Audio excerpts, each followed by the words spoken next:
तो आइए स्टूडेंट, आज का हम आगे का क्लास स्टार्ट करते हैं। तो कल हमारा कहाँ तक हो गया था क्लास?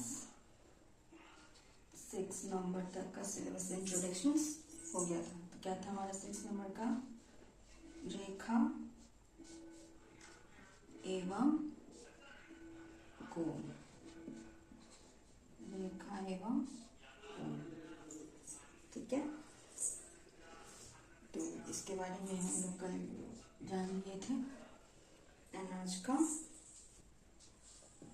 7 नंबर मेरा क्या हो जाएगा? त्रिभुज। त्रिभुज त्रिभुज को हम लोग इंग्लिश में क्या कहते हैं? ट्रायंगल।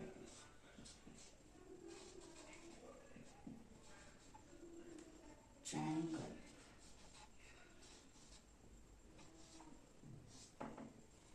क्या कहते हैं इंग्लिश में? त्रिभुज को ट्रायंगल। तो आइए इसके बारे में हम लोग जानते हैं। यह हमारा क्या हो गया है? त्रिभुज। अब बताइए इसमें कितने कोण होते हैं, कितनी भुजा होती है और कितने सिर्स होते हैं, ठीक है। तो आइए हम लोग बताते हैं।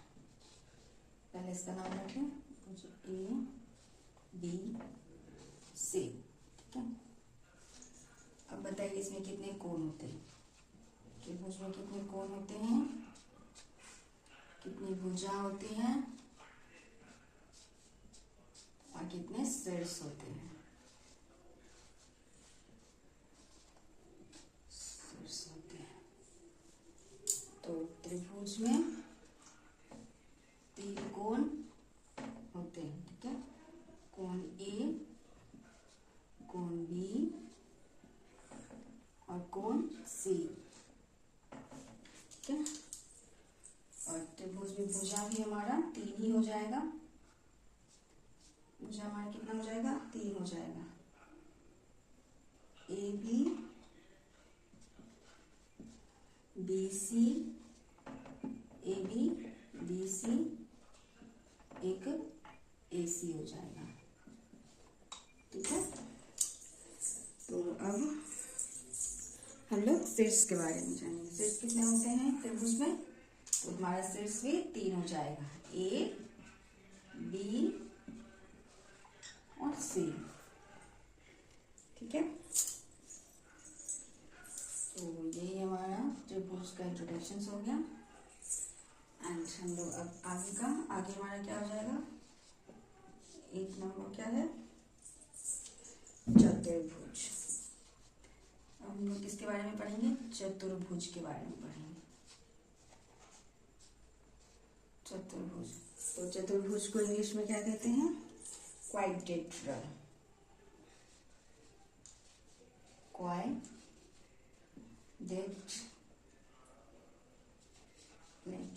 क्वाड्रिलेटरल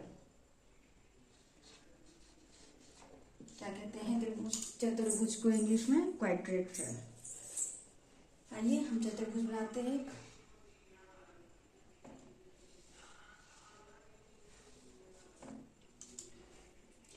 इसका नाम रखते हैं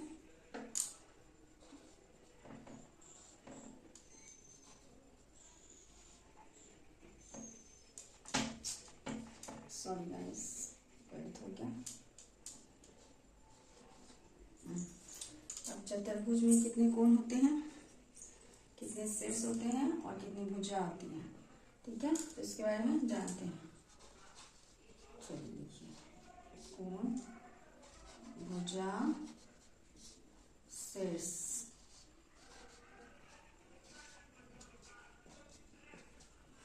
और चतुर्भुज में एक और चीज होता है, वो हो जाएगा क्या? विकर्ण। क्या हो जाएगा? विकर्ण। तो विकर्ण कितने होते हैं इसके बारे में भी हम बताएंगे भी। चलिए, हमारा कोण कितना हो जाएगा? कोण भी हो जाएगा हमारा 4। कितने कोण हो जाएंगे? 4। कोण ए, कोण बी, कोण सी, कोण डी, ठीक है। भुजा भी हो जाएगा, सॉरी भुजा ए बी, बी सी, उसके बाद सी डी, ए डी, ठीक है। शीर्ष हमारा हो जाएगा ए बी सी और डी। अब चतुर्भुज में एक और चीज ऐड होता है, विकर्ण। इसे हम लोग डायगोनल कहते हैं, डायगोनल। ठीक है, विकर्ण को इंग्लिश में क्या कहते हैं, डायगोनल कहते हैं। तो चतुर्भुज में विकर्ण कितने हो जाएंगे, 2। कौन कौन से हो जाएंगे, तो एक AC और एक DB। ठीक है, देखिए तो चतुर्भुज में एक एक्स्ट्रा चीज होता है विकर्ण, जो कि हमारा त्रिभुज में नहीं होता है, चतुर्भुज में होता है। ठीक है स्टूडेंट, तो ये हो गया हम लोग 8 नंबर तक का सोल्यूशन चुके। और तो हमारा हो जाएगा समांतर चतुर्भुज और त्रिभुज का क्षेत्रफल।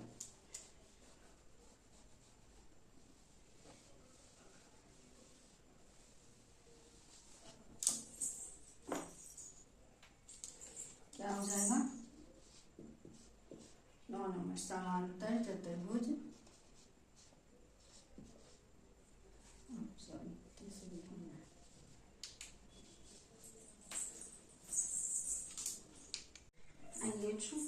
आगे हम लोग जानते हैं। आगे हम लोग क्या पढ़ेंगे, समांतर चतुर्भुज और त्रिभुज का क्षेत्रफल। क्या पढ़ेंगे, समांतर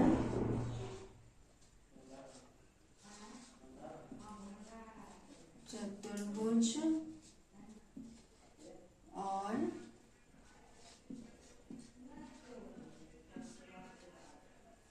त्रिभुज का क्षेत्रफल।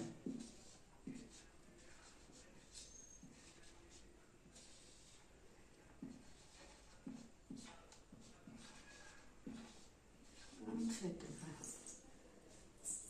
तो आइए इसके बारे में जानते हैं।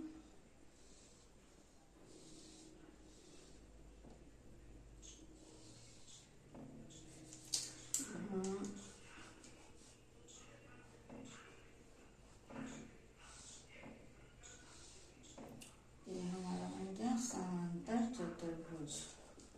ओहो, क्या बन गया हमारा समांतर चतुर्भुज। तो क्या पढ़ना है अभी, समांतर चतुर्भुज और त्रिभुज का क्षेत्रफल। ठीक है, तो इसमें त्रिभुज का क्षेत्रफल कैसे निकालेंगे, तो इसके लिए हमें पहले समांतर चतुर्भुज का सर्वांशम निकालना होगा। सर्वांशम निकाल के फिर त्रिभुज का क्षेत्रफल निकालेंगे। तो इसके बारे में हम इस चैप्टर के बारे में चैप्टर में अच्छे से डिटेल से पढ़ेंगे। ठीक है, तब तक मैं आपको आगे के चैप्टर का इंट्रोडक्शन देती हूँ। तो हमारा 10 नंबर क्या हो जाएगा, ब्रेथ। क्या हो जाएगा, ब्रेथ। इसे इंग्लिश में क्या कहते हैं, सर्कल। ब्रेथ को इंग्लिश में क्या कहते हैं, सर्कल। ठीक है स्टूडेंट, ब्रेथ को इंग्लिश में क्या कहते हैं, सर्कल। अब आप लोग क्या समझते हैं ब्रेथ को, बस एक गोला बना दिए हो गया हमारा ब्रेथ, यही इतना ही पढ़ना होता है, नहीं। इसके बारे में हम लोग और अच्छे से डिटेल से पढ़ेंगे। अभी तो मैं सिर्फ आप लोग को इसका इंट्रोडक्शन सी दूंगी। चलिए बताते हैं, ये ब्रीथ है, इसके अंदर एक पॉइंट जिसे हम लोग क्या कहते हैं, केंद्र कहते हैं। और ये केंद्र से एक तक की दूरी को क्या कहते हैं, त्रिज्या कहते हैं। इसे हम लोग R से डिनोट करते हैं। क्या करते हैं, त्रिज्या को हम लोग R से डिनोट करते हैं। ठीक है, तो बताइए आप लोग हमें वृत्त का क्षेत्रफल क्या होगा।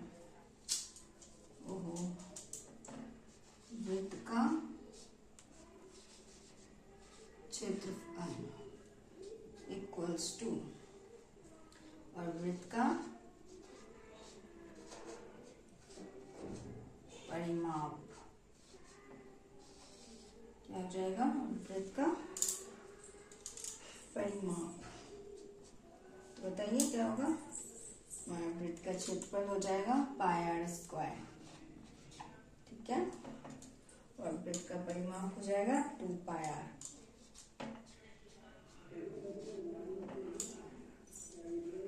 ठीक है, हमारा वृत्त का क्षेत्रफल क्या हो जाएगा, पाई आर स्क्वायर, और वृत्त का परिमाप हो जाएगा 2 पाई आर।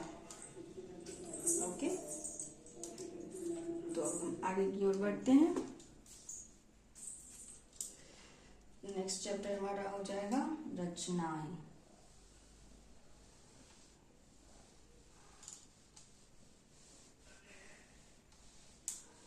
क्या हो जाएगा हमारा नेक्स्ट चैप्टर, रचनाएं।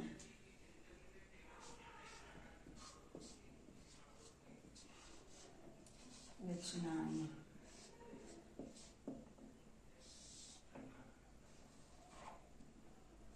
हमारा नेक्स्ट चैप्टर हो जाएगा रचनाएं। रचना को इंग्लिश में क्या कहते हैं, कंस्ट्रक्शंस, ठीक है, इसे इंग्लिश में क्या कहते हैं, कंस्ट्रक्शंस, कंस्ट्रक्शंस, रचनाएं, और इसे इंग्लिश में कहेंगे कंस्ट्रक्शंस, ठीक है। तो इसके बारे में रचना बहुत डिटेल से हम लोग चैप्टर में पढ़ेंगे। इसके लिए हमें ज्योमेट्री बॉक्स का यूज करना पड़ेगा, तभी हम इस चैप्टर के बारे में जान सकते हैं, ठीक है। तो आगे का हम लोग पढ़ते हैं। आगे हमारा क्या हो जाएगा, हीरोन सूत्र, हीरोन सूत्र, ठीक है। आगे हम क्या पढ़ेंगे, हीरोन का सूत्र, सॉरी, हीरोन का सूत्र, ठीक है। तो हीरोन का सूत्र के बारे में आप लोग क्या जानते हैं, तो देखिए इसमें एक त्रिभुज होता है, तो हीरोन का सूत्र हम लोग प्रयोग कैसे करेंगे। त्रिभुज में लंब दिया होगा, बेस दिया होगा, जिसके में तीनों भुजा, तीनों पार्ट्स ये और तीनों पार्ट्स पता हो पर ऊंचाई नहीं पता हो, ठीक है, हमें हाइट नहीं पता हो, तो हम लोग किसका उपयोग करेंगे, इस हीरोन सूत्र का, ठीक है। जैसे हमें तीनों भुजा का पार्ट पता हो और हमें हाइट इसका नहीं पता हो, तो हम लोग किसका प्रयोग करेंगे, हीरोन सूत्र का। तो त्रिभुज का क्षेत्रफल क्या होता है,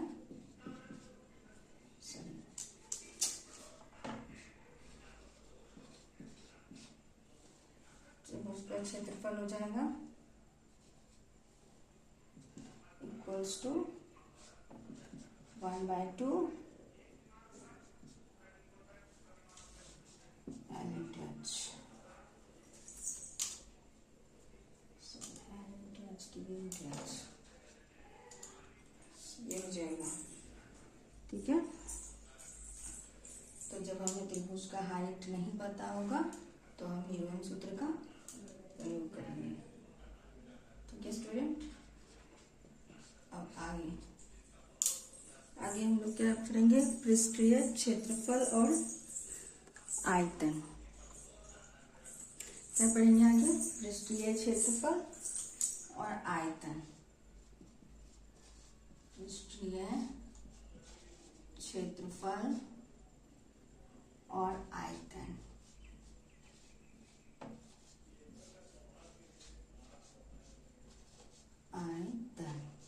ठीक है।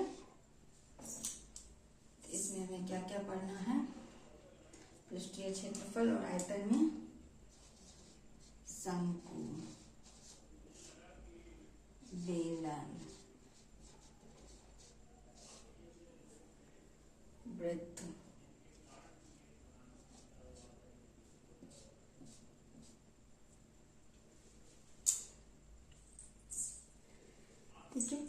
ऐसे ही बहुत से और हैं जिनके बारे में हमें इसमें पढ़ना है, पृष्ठीय क्षेत्रफल और आयतन के बारे में, इन सब बारे में पढ़ना है, ठीक है, इस चैप्टर में।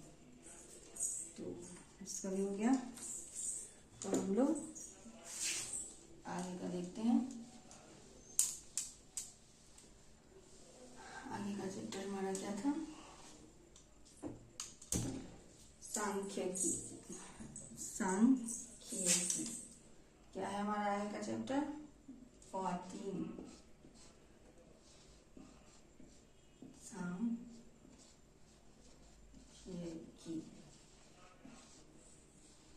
इसके बारे में हम लोग पढ़ेंगे, ठीक है।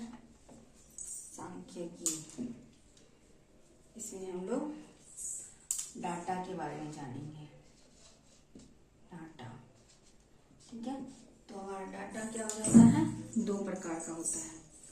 डाटा हमारा कितने प्रकार का होता है? 2 प्रकार का। क्या क्या हो जाएगा? एक ग्रुप डाटा होता है, एक ग्रुप डाटा, और एक अनग्रुप डाटा हो जाता है हमारा। क्या हो जाता है हमारा? एक अनग्रुप डाटा, ठीक है। तो इस डाटा में ही हम लोग किसके बारे में पढ़ेंगे? माध्यक के बारे में पढ़ेंगे। माध्यिका, बहुलक,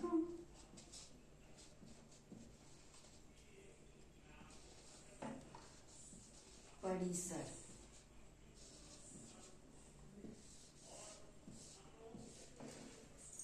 इन चारों के बारे में हम लोग पूरी डिटेल से पढ़ेंगे, ठीक है। अभी लास्ट हमारा बचता है प्रायिकता।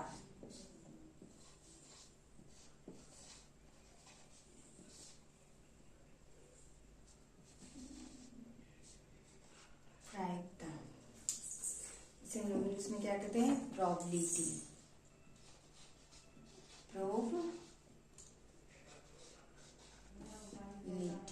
प्रोबेबिलिटी क्या कहते हैं इंग्लिश में से? प्रोबेबिलिटी। तो हमारा सिलेबस का इंट्रोडक्शन हो गया खत्म। इसके बारे में हम लोग डिटेल से पढ़ेंगे चैप्टर जब स्टार्ट होगा तो, ठीक है। तो सिलेबस इंट्रोडक्शन हमारा खत्म हो गया। कल से हम लोग स्टार्ट करेंगे